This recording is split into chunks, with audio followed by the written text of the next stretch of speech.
Hello and welcome back to the Masonic Roundtable, a weekly program where Masons from around the world get together to talk about Masonic news and opinions in a friendly and social manner. The following disclaimer applies for tonight's broadcast. The thoughts and opinions expressed here are solely those of the participants and do not reflect any Grand Lodge statements or positions. Keep your conversations open to the public and on the level. Tonight, as usual, we are looking forward to interacting with you. So if you're watching us live, please engage in our discussion and engage in the commentary. You can do that in the Facebook chat or in the YouTube chat running alongside this YouTube video. We've got super chats active, so if you want to help support us, feel free to throw some coins our way. John and I do take Dogecoin in addition to all other fiat currencies. So we'll go ahead and get started. We've got an awesome full house tonight, so we'll go ahead and start off some introductions with Brother John Ruark. To the moon. It's going to the moon. All the way. So, John Ruark, past master of the Patriot Lodge number 1957 in Fairfax, Virginia, and lover of all things crypto. Awesome. Robert Johnson.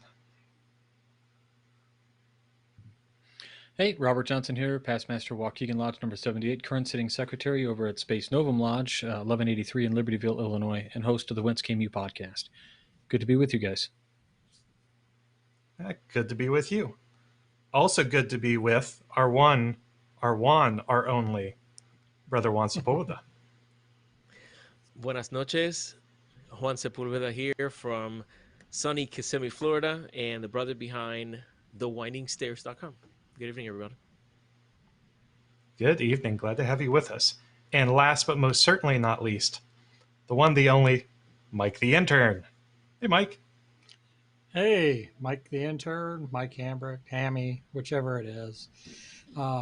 Current sitting senior warden and lodge education officer for Lakeshore Lodge number, oh God, I can't remember what it is, 307, something like that. Anyway, in Madison, Ohio.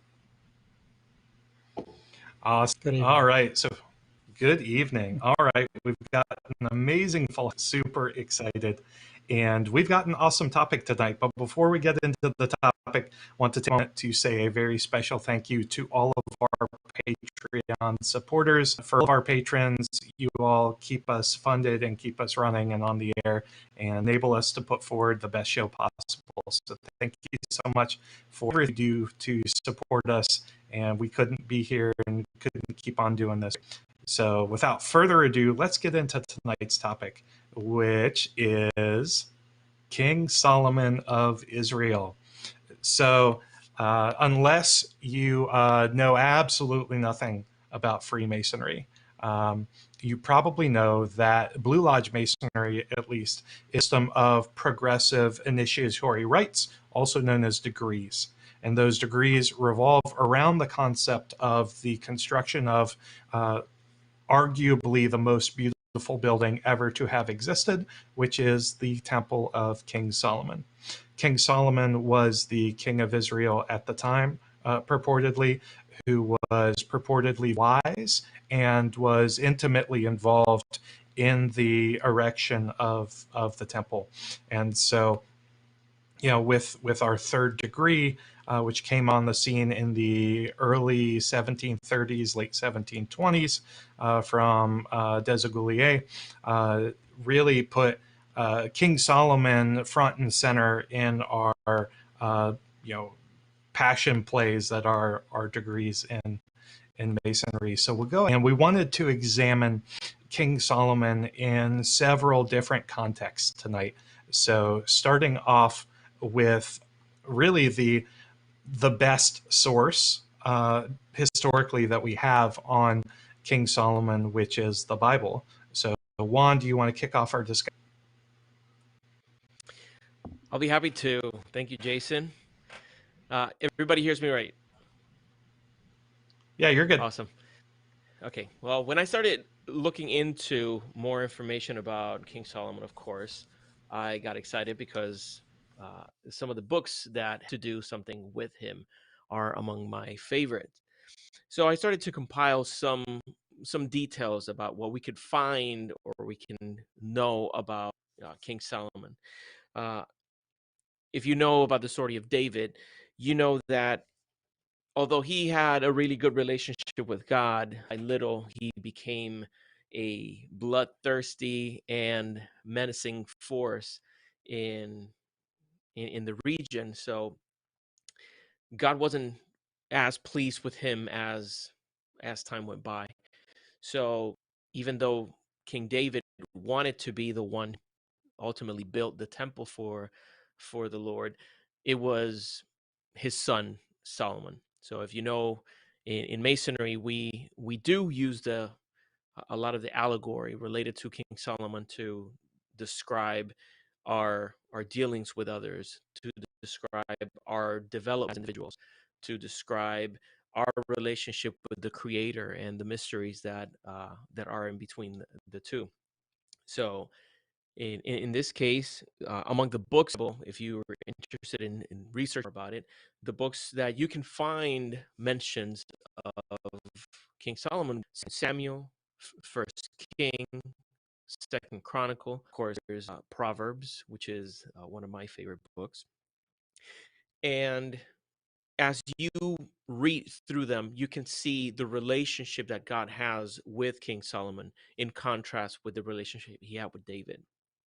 In the beginning, of course, Solomon, he rises to the throne. He's able to sit in the throne at the age of 12. And based on the best chronology available to us, it's estimated that King Solomon lived between the years 970 and 931 before BCE. Expounding on the relationship with God, God, of course, favored him, and we understand it to be because he was not tainted with blood, in contrast with King David. But the more you look at the scripture, you see that there's not necessarily a very straightforward reason. God found favor in him and decided to bless him. If you know of David, you know that he, in his might and his lust, he put the husband of someone who he liked in the lines of the battlefield, basically to be killed. And while he was out in battle, he laid with his wife and had a son. This is That was Uriah the Hittite. excuse you, That Uriah was the Hittite. Uriah the Hittite, yes. And his wife was So, Bathsheba. Bathsheba. So the son that David had with Bathsheba, of course, is fruit of a very, very hideous circumstance. And after that, Solomon is is where, actually the second son with Bathsheba because the first son passed away. yeah. So then again, we have a moment that I think it's pivotal in the relationship of God with Solomon, in which this is in Second Chronicles 1:7. It says, "In that night did God appear unto Solomon and said unto him, Ask what I shall give thee." In other words, right, I found favor in you. Tell me what you want. And here you have a young king who is now to be, of course, in charge of a great nation, and a nation that is, of course, favored by God. So the pressure is on. So instead of asking for material wealth, women, for anything, he could have asked for anything. He asked for wisdom in order for him to be able to serve his people, in order for him to be able to lead the people into the future. And of course, God was tickled to death by that. Loved the fact that it was such a selfless ask whenever he could have asked for anything. So, in addition to giving him wisdom, he gave him incredible and unexplainable wealth. And what else? One thing that I wanted to point out that I really enjoyed is here that thread that runs through this passage where God said to him, "Ask and I shall give thee." And I find that that is echoed later on in the scriptures. If you look at Luke 11:9, when it says, "I say unto you, ask and it shall be given you, seek and you shall find, knock and it shall be open unto you." And of course, those passages resonate with us because of the impact it has in the story of Masonry. So, of course, there are many beautiful stories that accentuate his wisdom, where he was able to resolve conflicts. He was able to bring Cut a baby in unity, half. almost. Threatened to cut a baby in He half. threatened with that. Yeah, that's one of the most cited examples of his wisdom. But I don't want to hold on to this for too long. So I just wanted to give one more point about this, and it was the what was it? I lost my train of thought. Okay, the wealth. So we talked about him receiving wisdom from God in order to lead the nation, and also he received riches. Now it is interesting, and I'm sure that one of you bring this number up again. It is described in the Bible that he received 666 talents of gold. That would be approximately 18,125 kilograms of gold. So do the math whenever you listen to this. The price of the gold keeps on changing. That's all I had for now to share before we move on to something else. So that was a full story. So we realize that that's one source, and arguably by far the best source of history or a historical record that we have for Solomon and really the Davidic line in general, Saul, David, and Solomon. But I'm here to, of course, ask the question, what can we actually corroborate and what actually happened?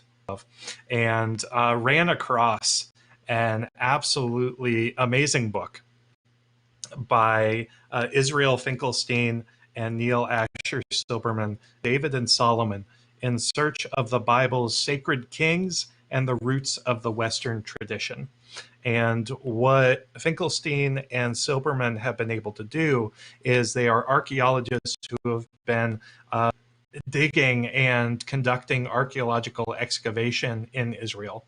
And they are trying to relate back the timeline of the Davidic lineage in the Bible to what they can see from an archaeological standpoint.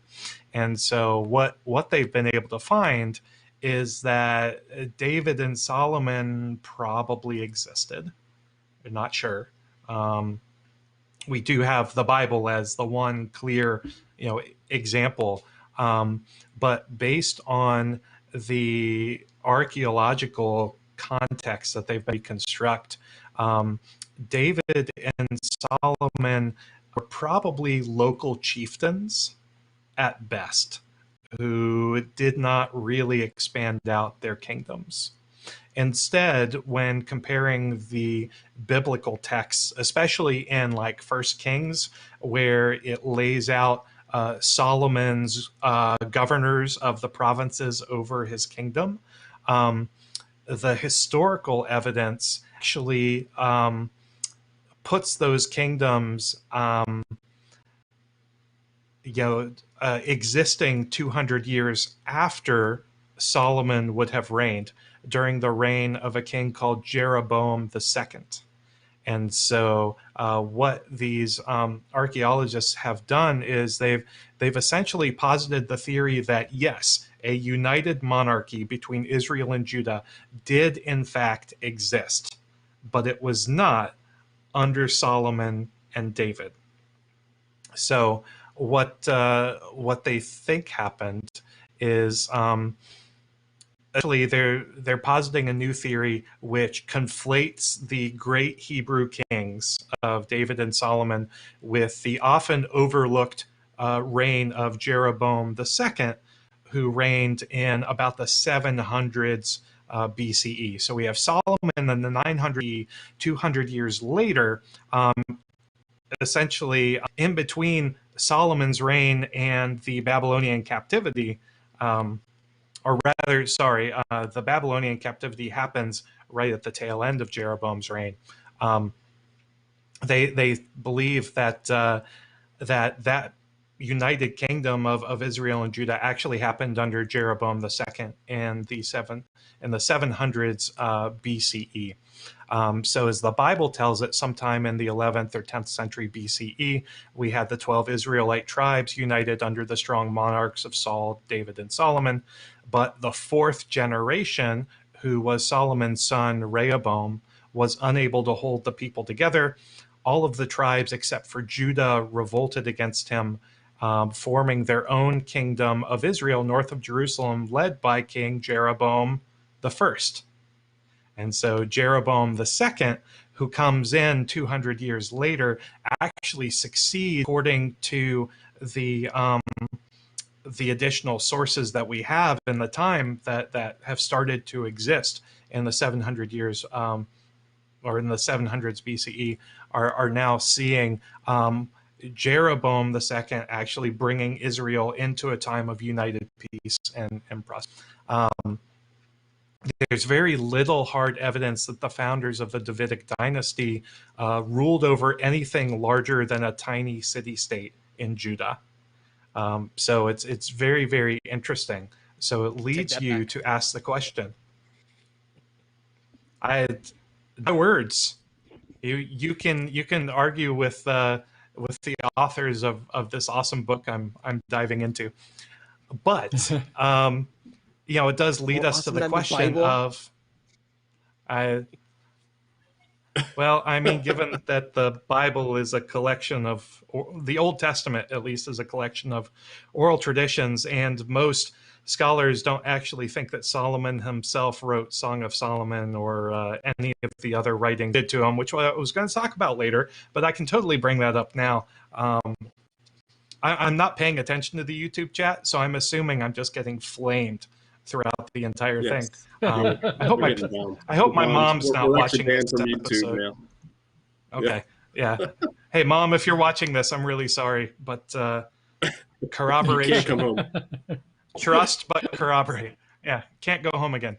Anyway, so we have to ask the question, well, why would someone take a piece of Israel's history and backdate it to a different time? And the theory is that, after the reign of Jeroboam II, we have the Assyrian conquest of Israel, and that's the fabled Babylonian captivity that we see in our Royal Arch degree system. And so after the Assyrian Empire began to crumble, there was a king in Israel named Josiah who came to power. And Josiah, who was the king of Judah, saw this as an opportunity to expand into the former Israelite lands. And so the idea that there had once been a large pan-Israelite kingdom, which was from Jerusalem, really would have been a very appropriate occasion for just expansionist dreams. And so he could have been inspired by Jeroboam II because there were much more historic and archaeological records from Jeroboam II's time, which makes sense if you are amassing a giant united kingdom as opposed to being a local warlord with sheep and goat herders ruling over a tiny city-state. So, the records dating back to Jeroboam II's reign, where Israel flourished, but they also had a cultural identity and mythology of this Davidic lineage. And so, it may very well have been that Josiah and his contemporaries, to fuel their expansion into Israel, created this cultural mythos of a united kingdom that flourished and was the splendor of the entire world under David and Solomon. Finkelstein actually says, Solomon never ruled over these territories. And many of us agree that this is actually a description of the kingdom of Jeroboam II in the 8th century BCE. So this pan-Israelite ideology began as a reality on the ground, but then the Judahites inherited it and used it for their own ideological purposes once Israel was no longer a state. And so it's really, really interesting because, again, I mentioned this in 1 Kings 4. There's a list of Solomon's governors that is laid out for his various provinces. And if you look at the historical and archaeological records for the time of the reign of Jeroboam II, they match exactly.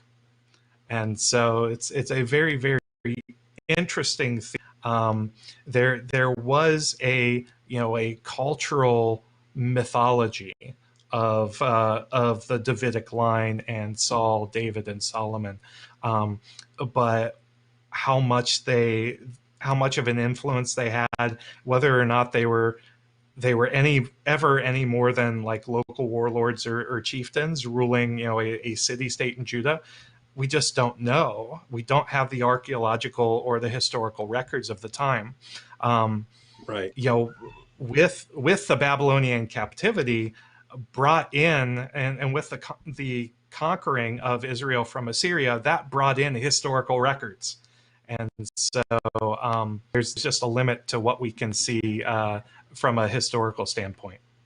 Yeah, I mean, if you look at like the number of wives and concubines he had, that it's just this huge number that would be really cool, but it would also be it's exaggerated to the T, right? And so whether you look at how much gold he had or inherited or grew through his family or wives or just his, a lot of it is like part of the history is written by the winners, right? So because however it passed down through oral tradition to keep that Davidic lineage, right?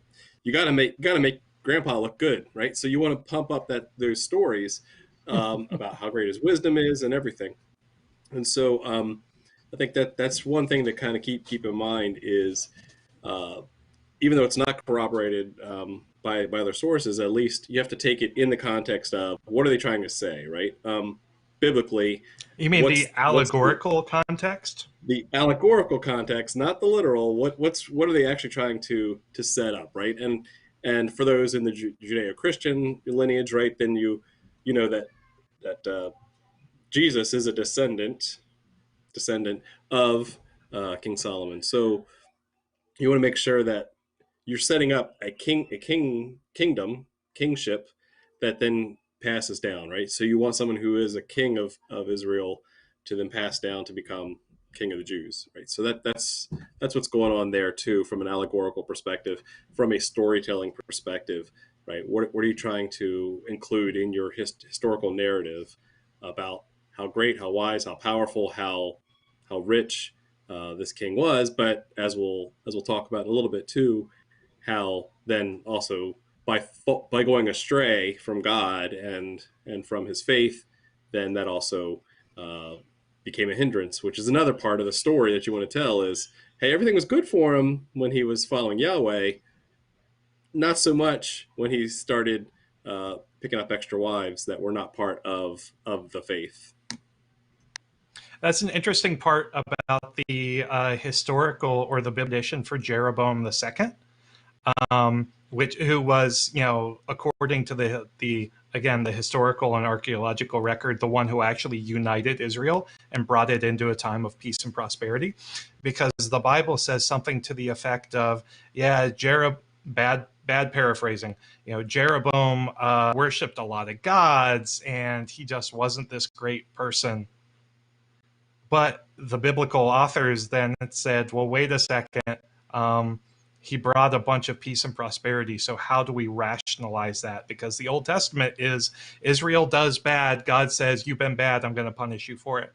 And so the biblical authors tack on a piece to their description of Jeroboam II, where they say, but God, found favor in Israel and blessed the Israelite people in spite of Jeroboam's wickedness. So there's a little catch 22 here where you can see the biblical authors trying to kind of reverse engineer the narrative of these Israelite kings straying away from Yahweh and Yahweh punishing them, except wait, it was a time of great peace and prosperity, and everybody knows that. So let's just say Yahweh had mercy on the people, and that'll fit the story. So, Robert, what we've talked a lot about the Christian tradition. What about the Talmudic tradition of Solomon? Well, as you all know, the traditions in Christianity, stem directly from the Abrahamic traditions that come before it. So, not a lot is different. There's some additional, I think, context. You mentioned, comparing different sources, and that's really important in this case. But you're not going to see a whole lot of wild differences. The dates for his reign are, reported very similar. If you're following along, best places to catch everything you want to know about the life and who Solomon was, you're going to find it a little bit in Samuel and Chronicles Kings. And as mentioned before, Solomon's dad is Bathsheba, which is reported. Interestingly enough, right, like that kind of, there's a similarity in the name, and I wonder if there's something lost or perhaps something that is mixed up in the oral histories that might be explained in years to come. But the similarity between David's Bathsheba and, of course, the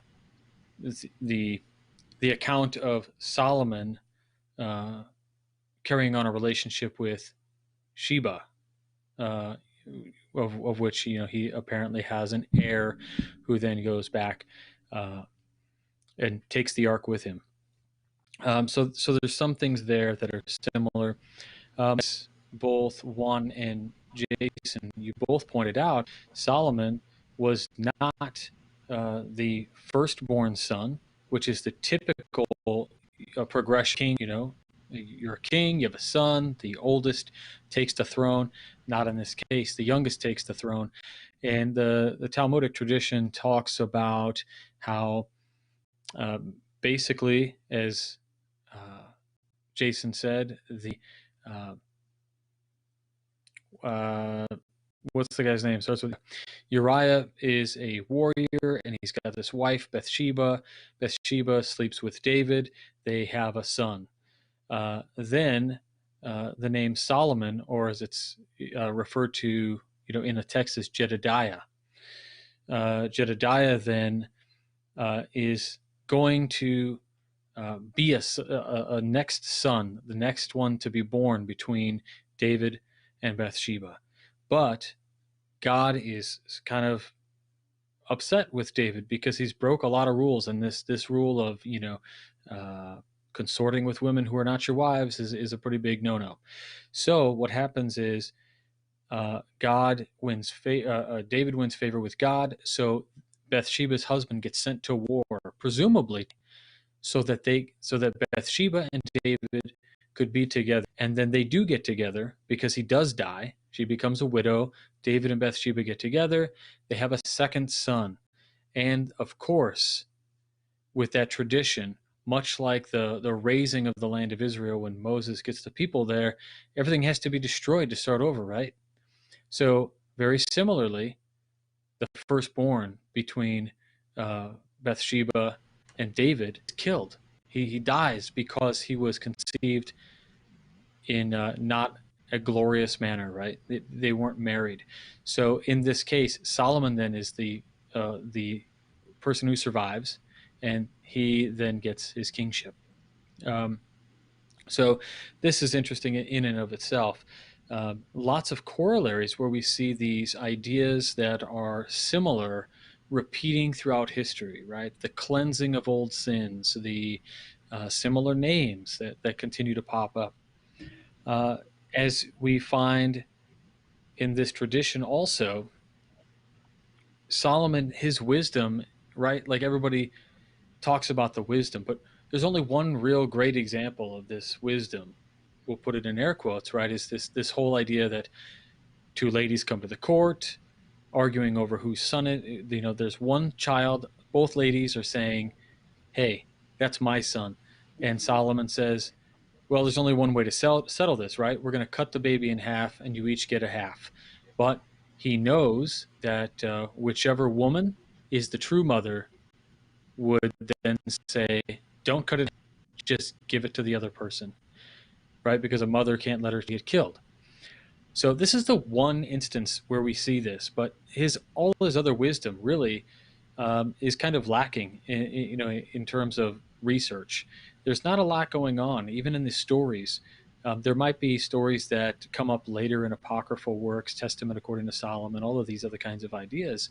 But if you look, at the surface level of what's going on, his wisdom really comes in the idea that he has great trade relationships, and this is the whole that's painted around him and his riches is that he's great at trade and commerce. Maybe it's partly because he's taking on so many wives. And the Talmud goes on to talk about all these different wives that he has. And of course, he falls out of favor with God because he builds shrines to the different gods, right? He's really guilty of three things. He's guilty of idolatry, marrying foreign women, which is a no-no, and turning away from Yahweh, or the Abrahamic God.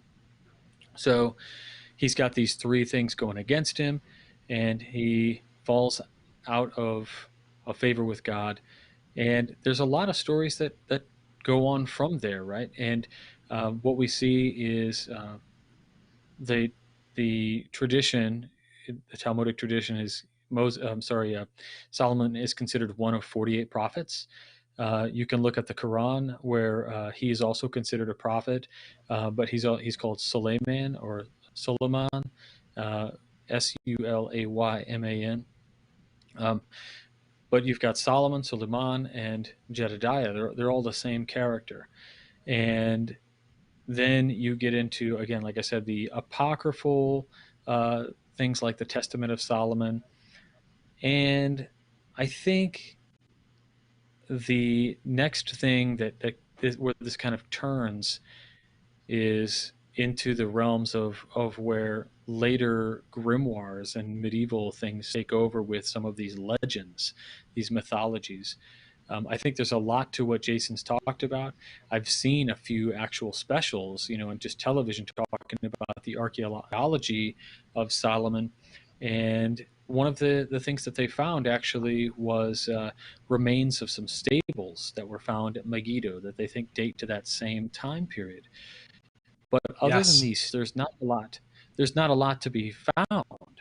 And for me anyway, like, I understand the need to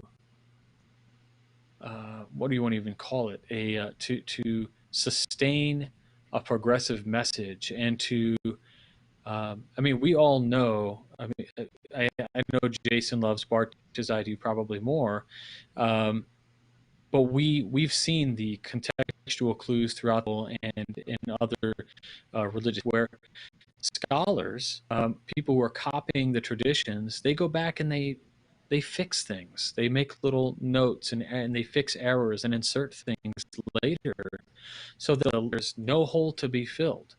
It's just like filling in concrete, right? We got to fix the story. We got to make it solid. There can't be any there can't be any cracks in the foundation of this system. And that's fine. It carries the message. That's what's important. You guys both alluded to the idea of allegory. So it does beg the question, though, like if you've got the tabernacle, right? Then you have uh, the first temple, which is destroyed, and then you have the second temple destroyed later, like 70 CE. And so now I'm wondering, with the archaeological accounts, the first temple, how great was it? You mentioned earlier, Jason, that it may have been the most beautiful building ever to be uh, erected. Well, it took what is it, seven years to build Solomon's temple. It took 13 years to build his house, or 14 years. So, this is what I think is interesting, right? Like, how great could it really have been? Uh, and of The course, we need to look basketball at those court, things. right? Isn't it I basically mean, if you smaller look than at a regulation basketball court? That's Yep. right. The whole of Solomon's temple would fit in a basketball court, not including the courts, mind you. The inner and outer courts. There's a great CG walkthrough where you control it of Solomon's temple, a biblical walkthrough that was composed by some great folks that work for, I think it's a biblical college. They put this thing together, and it's really fun. I have it on my phone, and it's really cool. But um, yeah, so we have a lot of layover, like a lot of the similar accounts. So I don't know what's real anymore, right? Because the archaeology, we're starting to find clues and things, but as we move forward in time, we get to that kind of medieval era where Solomon is deployed as maybe a little something, maybe a little sinister even. But I think John's got a little bit about that. Of course, then we also take the allegories of our degrees and combine that with all of this as well. And we've got the makings of a lot of different stories, and it's really, where does it all come from?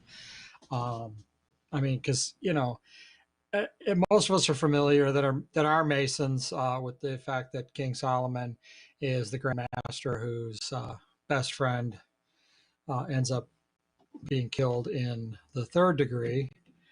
And so, since that's the easy one to kind of touch base on during the building of the King's Temple, and we can move on from there into into the Royal Arch degree. Have him sort of mentioned in the Mark Master, because he's a worshipful master at that.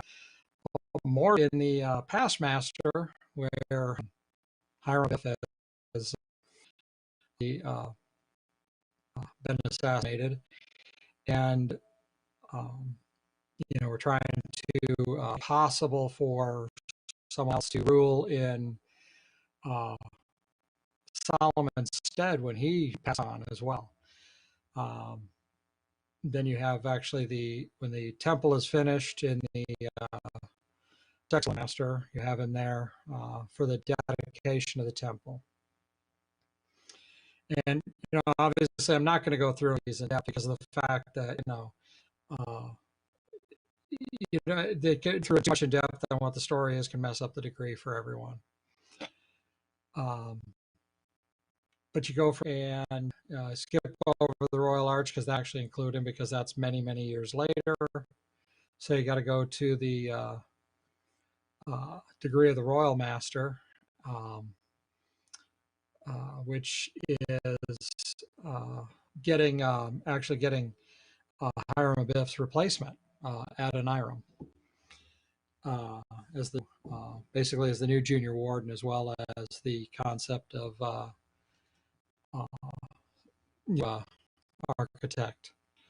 And then you go into the degree of select masters, and that's where everything is hidden down in the crypts. And that is also the where they where King Solomon allows for the execution of the guard who fell asleep, and a new member to be added to the select members. What I was able to find too is that there's an AMD degree. I don't know a lot about it since I'm AMD. The ritual of the Grand Tilers of Solomon, or the Masters of Elect of 27 here. so there's that one. It actually, from what I read on a little bit, maybe Jason or John can cover that a little bit more. Has to do with looks like it has to do with the same thing of the group built the archive, King Solomon's Temple. Then there's also some degrees in the Scottish Rite. The 8th degree, the 9th, and the 10th. In the 8th degree, though, we have the story of David having to choose King Solomon as or Solomon as the next king. And at the same time, though, Solomon's older brother by David's another wife, Haggith, Adonijah, finds out that David is going to make Solomon the king, and he doesn't like that, so he runs out to declare himself king before it all happens and tries for a coup, which is eventually put down, and that's what the 8th degree is somewhat about there. The 9th degree, as soon as I get there again. The 9th as well. The 9th degree is Solomon is about to, again, this is similar to the Most Excellent Master degree, where he's about to dedicate the temple to God and all that stuff, and it's the invitation. So it's it's a quest to find out more about God. Then you get the 10th degree.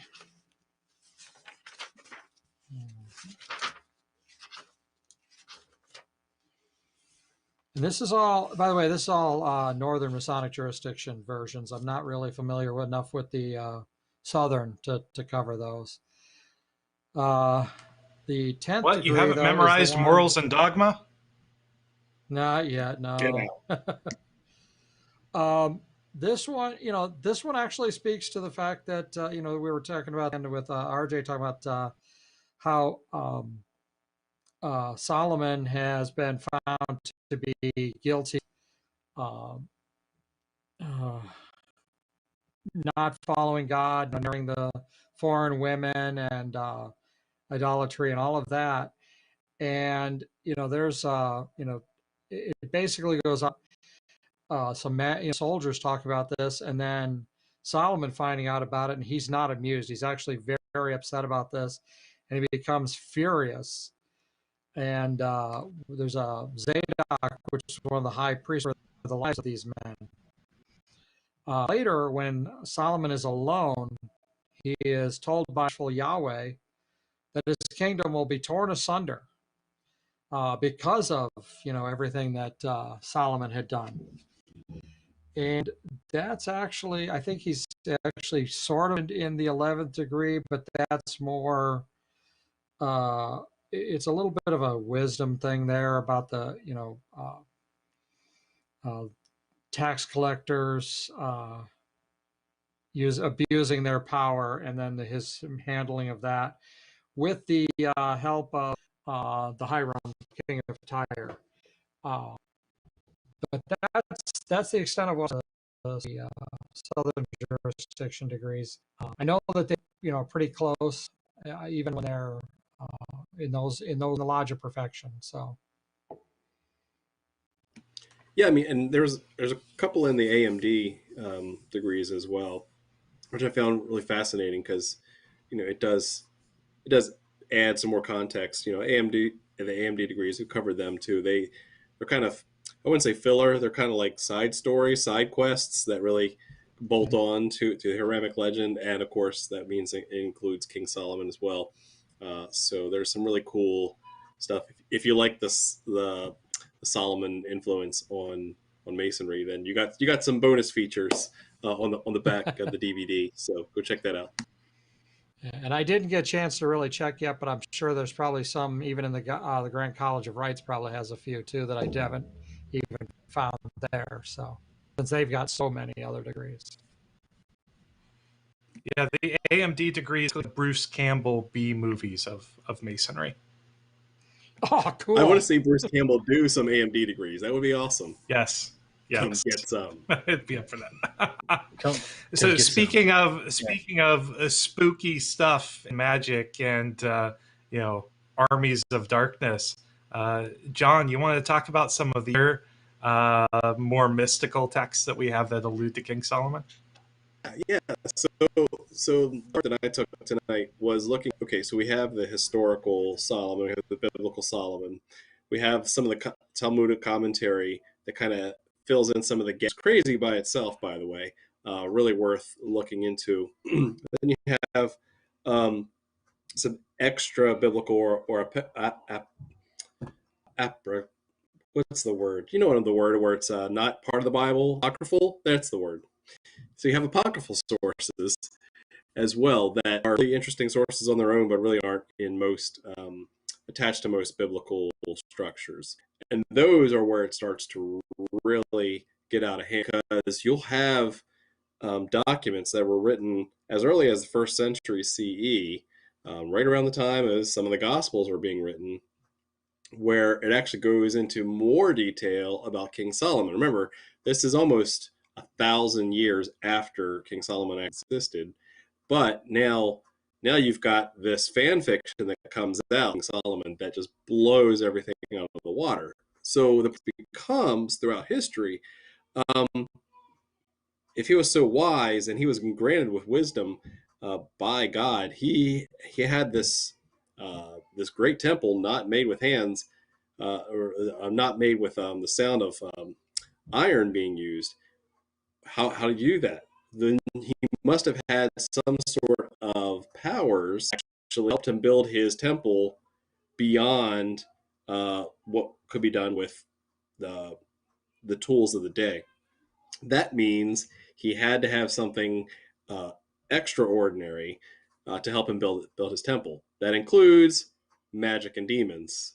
Okay, so now we're filling in the gaps of the literal biblical text, and now we're trying to fill in the gaps with additional knowledge. So what happens is, around the first century CE, you get a book called the Testament of Solomon. It's really wild. I haven't read it, but I've only read bits and pieces of it. But one of the cool things about the Testament of Solomon is that it starts talking about this, how he conjures demons, to help him build his temple, and he controls them through this magic ring that he has, which is where we get the Seal of Solomon from. And so he's got this magic ring. He's putting all these demons to work for him. Also, nothing ever goes the way it's supposed to, and the demons get out of control. Next thing you know, King Solomon and this head demon called Asmodeus all start having this epic battle that's straight out of like a Marvel Comics movie, and it becomes this very long description of how there's this struggle between King Solomon and magical control of demons. So that's the setup, and then the payoff comes much later. So then we have some. So that's part of this apocryphal text. Again, written around the first century CE. It really doesn't get discovered or translated until many years later, centuries later. However, fast forward until probably the Italian Renaissance era, like we're talking 14th or 15th century Italian Renaissance. There's an interest in enlightenment. There's an interest in science. There's also an interest in magic. So the authors of this time are now starting to assemble some of these old texts that really not many people have seen, and putting all these texts together in something called the Key of Solomon. So this is a book called the Key of Solomon that definitely parts of it we know predate the 14th or 15th century. It's just that because we can tell where some of these sources came from. But again, people start assembling this and publishing this as a magical book. So this, you have a what we call a grimoire, where we have a text attributed to Solomon. There's no way to trace it because it's now hundreds and hundreds and hundreds of years later. But then you still have the inspired by King Solomon, right? Let's use this guy who had the wisdom of God inspired upon him, and let's create this magical context. So where the Testament of Solomon was a book about magic, first century CE, now 14th, 15th century CE, now we actually have a spell book where you can actually cast magical spells. What's dangerous about this is that it does require a lot of alchemical knowledge, astrological knowledge, right? You have things that you really have to know when, where, how, and what matter to pray to God on days where the planets align, so that you can cast spells invoking either names of God and or controlling in black magic names of demons. So this is Don't is forget crazy, your right? salt. That's right.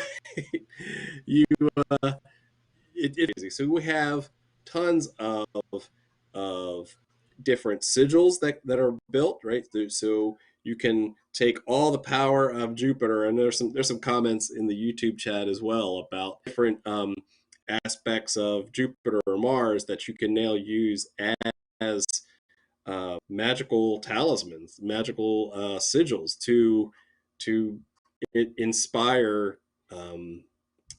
using magic, theurgical magic on Earth to get what you want, whether it's to get more wealth, to friendly, those kind of things. It gets crazy. Then fast forward a little bit more in time, where we have the Key of Solomon in the 14th or 15th century. Now we have the Lesser Key of Solomon, also known as the Lemegeton, and that was compiled probably in the mid 17th century, mostly from other materials, just like the Key of Solomon, from centuries older. It has 5 books in it, and this is where you actually have a description of the 72 demons, not like the 72 names of God, but 72 demons, and who they are by name and how to do them. So it gets wild. I think I'm going to try and screen share here to see if I can show you a picture of some of the like the sigils for the different names of the demons. Let's see if I can bring this up here. Chrome tab. There we go. Let's see. Can you see that? Yep. Looks good. Yeah. So here are the 72 different demons that you can conjure if you had nothing better to do on a Friday night. But again, the point of this is that we're now taking the Solemic legend, and we're now bringing it into magic, chaos magic, and then the like. So it's just a really cool fast forward in time about how we've taken this concept of this wise leader, and now brought it back to all sorts of crazy magical stuff that's way beyond masonry, but definitely worth looking into just for fun. This is the kind of stuff that the older guys in lodges are afraid of whenever you say Just a Masonic little. education. Yeah. So yeah, but so what also like what I don't think we touched on was the shamir. Did we mention Solomon's shamir? His stone-eating worm. Yeah. You know, So 'cause that was- I think was actually found in the Temple of Sol or Testament of Solomon text. Again, this is around 1 CE, which is supposed to describe how one was able to construct the temple without the sound of iron being heard. Because how do you build or cut stone? Well, you need something that can build or cut stone without heavy metal, and that would be obviously a stone-eating worm.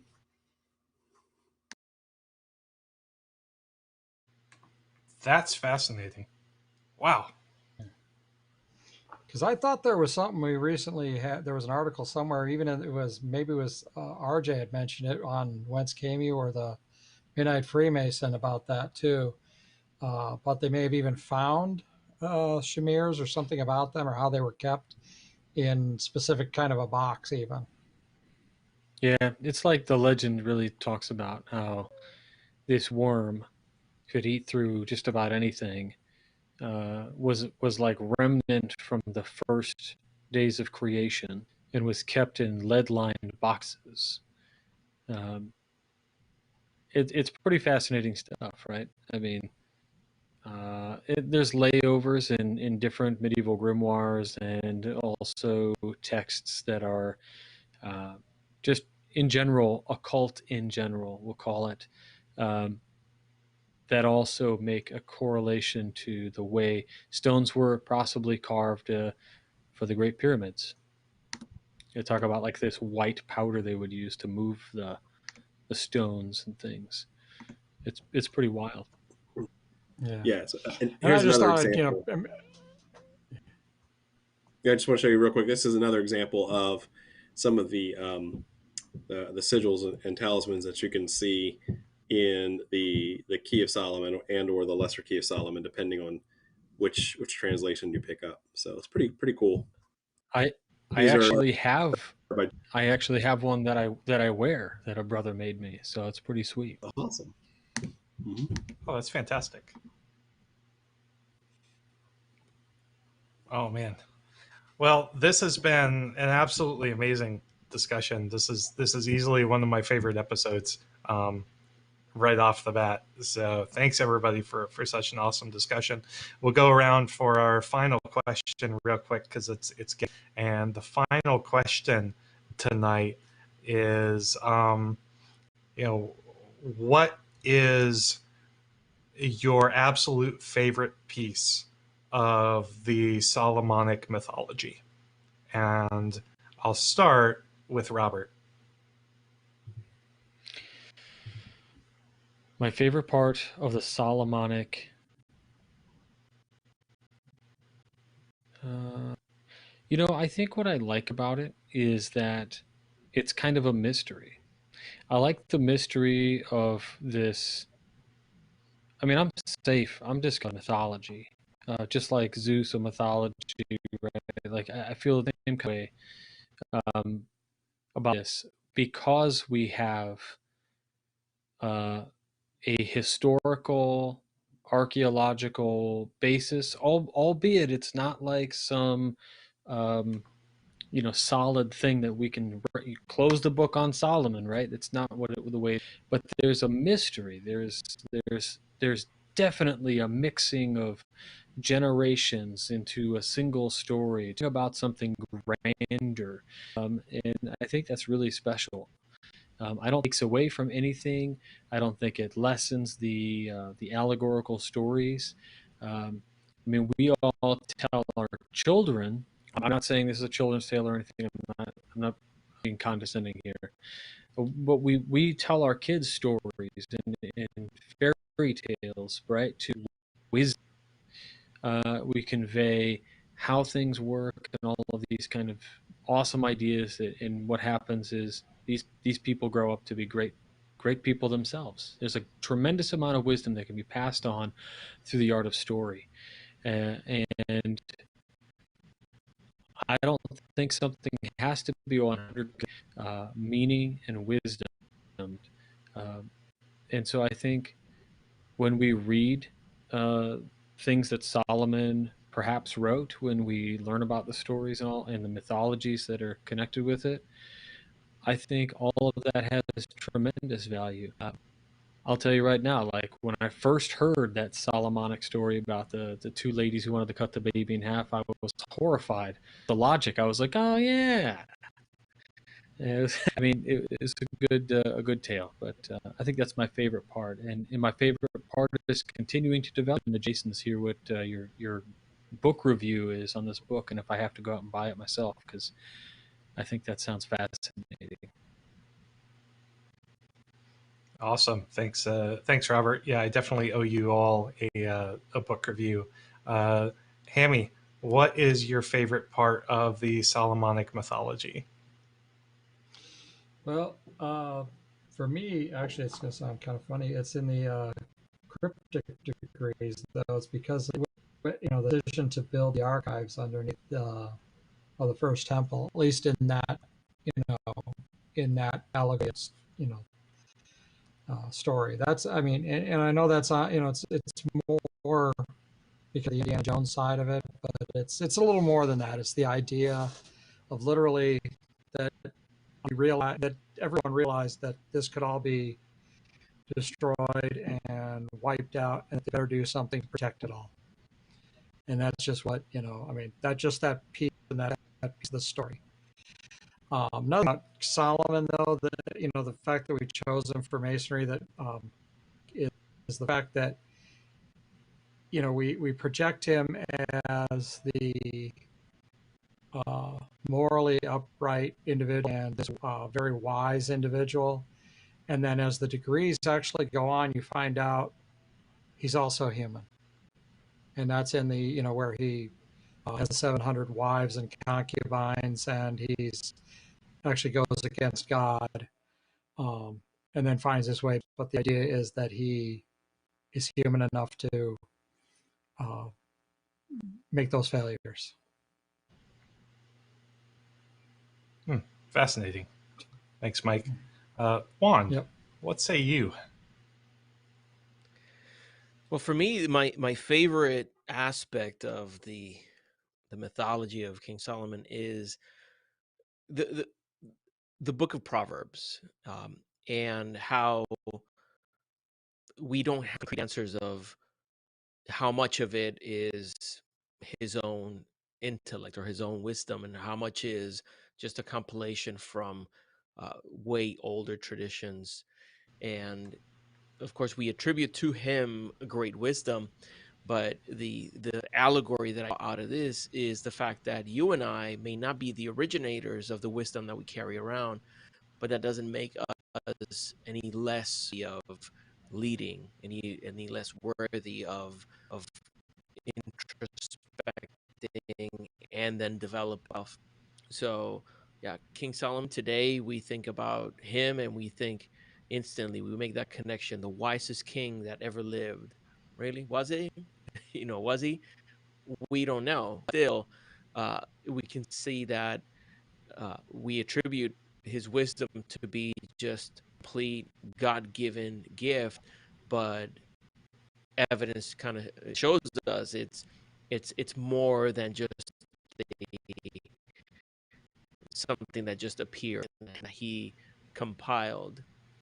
I love that he made an effort to write for posterity, and I'm not sure where I heard it, but there was a description about his attempt to specifically to lead his children so that he could leave behind wisdom for him, and I found that to be noble and worth emulating.